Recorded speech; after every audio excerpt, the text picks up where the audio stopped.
हल्द्वानी में 11 वर्ष पूर्व हुई नन्ही परी की दुष्कर्म और हत्या की दर्दनाक घटना के मुख्य अभियुक्त को सुप्रीम कोर्ट से बरी किए जाने के फैसले के खिलाफ वेरीनाग में गुस्सा फूट पड़ा है। देर शाम स्थानीय लोगों ने लोनी में अतिथि गृह से शहीद चौक तक कैंडल मार्च निकालकर न्याय की गुहार लगाई। इस दौरान लोगों ने कहा कि सुप्रीम कोर्ट का यह फैसला पीड़िता और उसके परिवार के साथ साथ समाज के लिए भी गहरा आघात है। प्रदर्शनकारियों ने चेतावनी दी कि अगर दोषी को फांसी की सजा नहीं दी गई तो उग्र आंदोलन किया जाएगा। व्यक्त करना चाहती हूँ कि हमारी छोटी बच्ची जो 2014 में कुछ दरिंदों के शिकार हो गई थी, उसको अभी भी 2025 में जो हमारा वो न्याय आया उसके पक्ष में नहीं आया। उसके लिए हम सभी लोग ये कैंडल मार्च पास निकाल के उसके लिए न्याय मांगना चाहते हैं। उन दरिंदों को जल्दी से जल्दी फांसी की सजा होनी चाहिए। यही मैं सरकार से अपील करती हूँ कि जल्दी ही उनको मृत्युदंड मिलना चाहिए।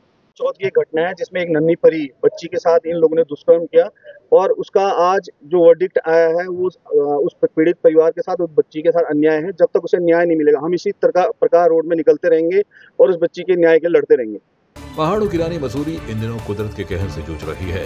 सोमवार देर रात से लगातार हो रही मूसलाधार बारिश ने तबाही मचा दी है। मसूरी देहरादून मार्ग पूरी तरह से अवरुद्ध हो गया है। कोलू खेत के पास सड़क का बड़ा हिस्सा टूट गया, जबकि गलोगी पावर हाउस के पास सड़क धंस गई है। जड़ी पानी शॉर्टकट रोड पर मलबा मकान में घुस गया, जिसमें नेपाली मूल के 2 लोग दब गए हैं। एक के मौके पर मौत हो गई, जबकि दूसरा गंभीर रूप से घायल है। कई गाड़ियां मलबे में दब गई या बह गई हैं। बिजली पानी की आपूर्ति बाधित है और लोग दहशत में घरों में कैद हैं। पुलिस और प्रशासन ने सभी रास्ते बंद कर दिए हैं। जेसीबी मशीनों से मलबा हटाया जा रहा है। मौसम विभाग ने अगले 48 घंटे भारी बारिश का अलर्ट जारी किया है। पौड़ी जिला कांग्रेस कमेटी पौड़ी ने मसूरी स्थित जॉर्ज एवरेस्ट स्टेट में एडवेंचर टूरिज्म के नाम पर हुए कथित घोटाले को लेकर राज्य की भाजपा सरकार पर गंभीर आरोप लगाए हैं। कांग्रेस का कहना है कि बाबा रामदेव और उनके सहयोगी आचार्य बालकृष्ण के साथ मिलीभगत कर टेंडरों के जरिए हजारों करोड़ रुपए का महाघोटाला किया गया है। कांग्रेस कार्यकर्ताओं ने कलेक्ट्रेट परिसर के पास प्रदेश सरकार का पुतला दहन कर विरोध जताया। मैं सबसे पहले तो जो है कि आप सभी मीडिया का जो है कि धन्यवाद करना चाहता हूं कि जिस प्रकार से यहाँ पर जो है कि सरकार ने जो है कि पूरी सरकार ने जो है कि इतने घोटाले किए हैं और घोटालेबाज सरकार हुई है। और जिस प्रकार से हमारे माननीय अध्यक्ष ने बोला कि जो है कि इनके जाने के दिन आ गए हैं और 2027 में जो है कि हमारी कांग्रेस जो है कि जरूर वापस आएगी और बड़े जो है कि बहुमत से जो है कि हमारी कांग्रेस सरकार जो है कि वापस आएगी। जिस प्रकार से इन्होंने जो है कि महिलाओं के साथ इतना बड़ा अपराध कर रखा है और जिस प्रकार से इतना बड़ा भूमि माफियाओं ने जो है कि पूरी सरकार को जो है कि यूज रखा है, तो इससे जाहिर होता है कि जो है कि सरकार के जाने के दिन आगे हैं और 2027 में जरूर जो है कि कांग्रेस जो है कि वापस आएगी। बालकृष्ण ने जो है कि जिस प्रकार से रामदेव बाबा ने जो है कि मंसूरी में इतनी जमीन जो है कि हड़पने की कोशिश की है और उत्तराखंड के साथ इतना बड़ा धोखा किया है, ये जो है कि बिल्कुल निंदनीय है और जो उत्तराखंड के साथ जो है कि बड़ा धोखा है। देखिए, सबसे पहले मैं ये कहना चाहता हूँ कि उत्तराखंड सरकार को हम घोटालों की सरकार कहेंगे तो इसमें अतिशयोक्ति नहीं होगी। आप देख रहे होंगे लगातार उत्तराखंड सरकार के द्वारा लगातार प्रदेश में घोटाले किए जा रहे हैं, घपले किए जा रहे हैं। आप देखेंगे कोई भी व्यक्ति या कोई भी जो जन सरोकार होता है सरकार इसलिए बनाता है कि वो उन उस जनता की पैरवी करे, उन जनता से जुड़े मुद्दों को मुख्यतः से रखे और उनका समाधान ढूंढे। लेकिन यहाँ तो कुछ उल्टा ही हो रहा है। आप देख रहे होंगे जमीन घोटाले मुख्यतः यहाँ का आकर्षण रहे हैं। आपने देखा होगा इन सरकारों में, आपने लगातार देखा होगा, पिछली सरकार रही हो चाहे वर्तमान में जो सरकार लगातार 2 बार रिपीट हो चुकी है, तो आप देखेंगे लगातार इनके घोटाले व्यर्थ हैं। मैं ये कह रहा हूँ कि आज उत्तराखंड की जनता त्रस्त है। कभी हमारे युवाओं के साथ छलना हो जाता है, कभी हमारे जो है जो महिलाएं हैं, महिला अपराध यहाँ पर होते हैं और उनके साथ साथ आप देख रहे हैं जमीन घोटालों की जहाँ पर बात आती है। आज बात आ रही है मसूरी में जो जॉर्ज एवरेस्ट करके है, वहां पर जो ये जमीन घोटाला हुआ है, तो आपने देखा होगा कि टूरिस्ट एडवेंचर को लेकर जो हजारों करोड़ का घोटाला किया गया है, टूरिस्ट एडवेंचर को बढ़ावा देने के लिए उसके नाम पर जो घोटाला किया गया है, उसमें आपने देखा होगा कि आचार्य रामदेव और उनके जो सहयोगी हैं बालकृष्ण, उनकी जो कंपनी है उसका मुख्यतः यहाँ पर नाम आ रहा है कि उनकी निविदा में जो है बहुत बड़ा घोटाला हुआ है और गलत तरीके से वो निविदा उनको दी गई है।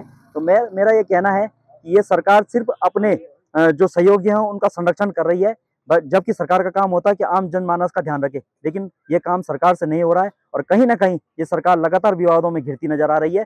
मैं तो ये कहता हूं कि जब सरकार इस तरह के कदम उठाने शुरू कर देती है तो उसके जाने के दिन शुरू हो जाते हैं। तो कहीं ना कहीं अब 2027 जो सामने आ रहा है, तो इनके जो महिला अपराध हैं, चाहे युवाओं पर अत्याचार है, बेरोजगारी का जो आलम है, और आज आप जो है जमीन घोटाले की बात कर रहे हैं, तो वहां पर भी ये लोग लिप्त हैं। कहीं ना कहीं आने वाले समय में 2027 में जनता इनको जवाब देने वाली है और निश्चित रूप से इनका नामो निशान मिटाने वाली है। उत्तराखंड पर्यटन विभाग के सचिव धीरज सिंह गर्ब्याल ने अल्मोड़ा नगर का स्थलीय निरीक्षण किया। इस दौरान उन्होंने मेयर अजय वर्मा और मुख्य विकास अधिकारी रामजी शरण शर्मा के साथ सर्किट हाउस से मल्ला महल तक पैदल बाजार का भ्रमण किया।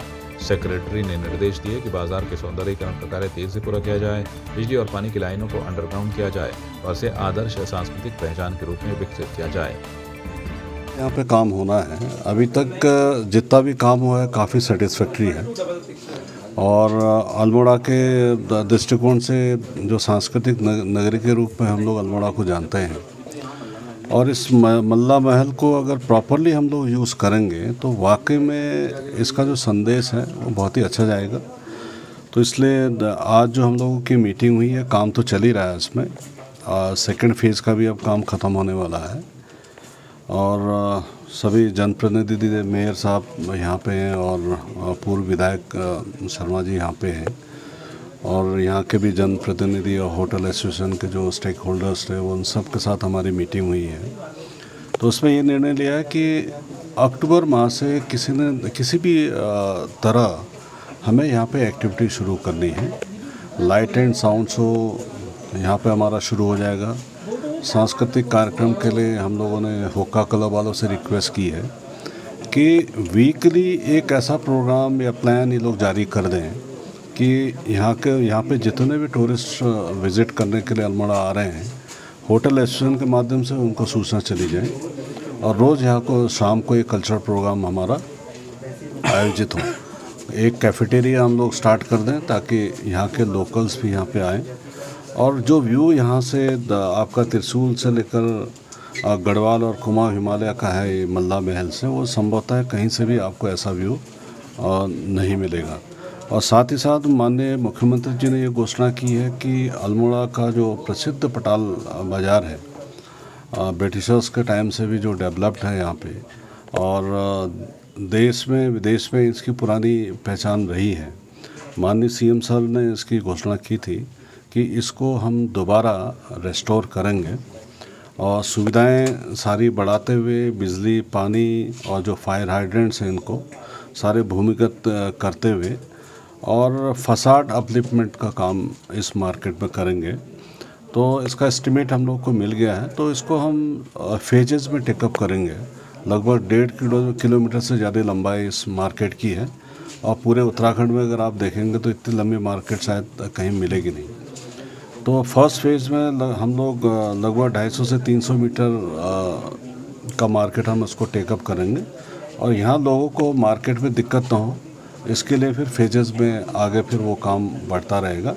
हाँ, ये ज़रूर है कार्यदायी संस्था को इसमें देखना ज़रूर पड़ेगा कि जो काम ये करें अपना उसमें क्वालिटी के लिए एश्योरेंस यहाँ के व्यापारियों को देना पड़ेगा उनको और उनके सामने दिखाना पड़ेगा कि वाकई में इस कार्य से कैसे यहाँ पे मार्केट की व्यवस्था बहुत बढ़िया हो सकती है, कैसे जो टूरिस्ट हैं उनके लिए एक शॉपिंग का जो एक्सपीरियंस है वो बढ़ सकता है। आपकी इस पर क्या राय है, हमें कमेंट कर जरूर बताएं।